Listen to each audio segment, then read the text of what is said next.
Paano bang manalo sa loto? Naranasan ko ng manalo sa loto dati. Malit nga lang and syempre, pinangbaliktaya ko lang. Ang pinakatanong dito kung paano manalo sa jackpot prize. And sa isang iglap lahat ng problema mo sa pera ay matatapos na ng tuluyan. Magagawa mo pang gawin yung gusto mo sa buhay mo without following any orders from the boss. Ikaw mismo ang magiging boss.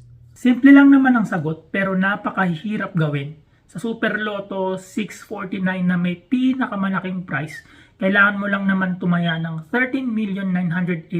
13,983,816 na beses para magkaroon ng 100% chance na manalo ng isang beses.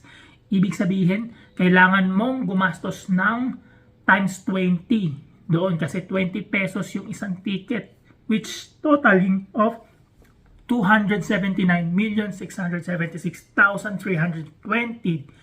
At di lang dyan nagtatapos ang hirap. Kahit may ganyan kang kalaking pera, in terms of physical effort, napakahirap din maglaro ng milyong-milyong beses dahil mauubos ang oras mo, mauubos ang oras ng buhay mo kaka-fill up ng mga tickets. At ang tanong dun, mafi-fill upan mo ba lahat ng kailangan mo bago matapos yung drawing date?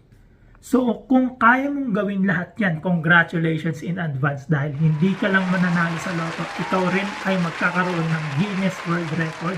Ikaw ay sigurado mag-viral at sigurado ikaw ay sisikat.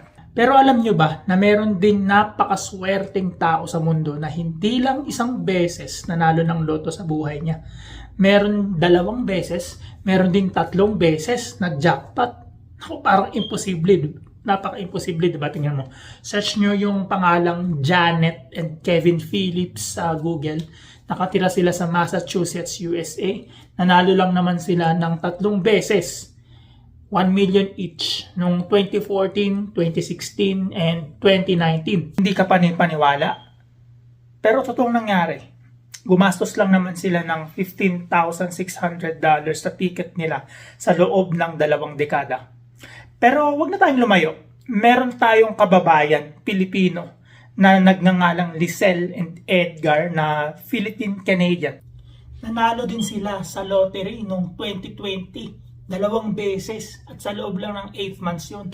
So kung yung panahon na yun maraming naghihirap dahil sa pandemic, sila inulan ng swerte. Totaling of 46 million pesos combined ang nakuha nila sa loto. So napakaswerte talaga, sana all. Paano ka nga naman mananalo kung di ka tataya?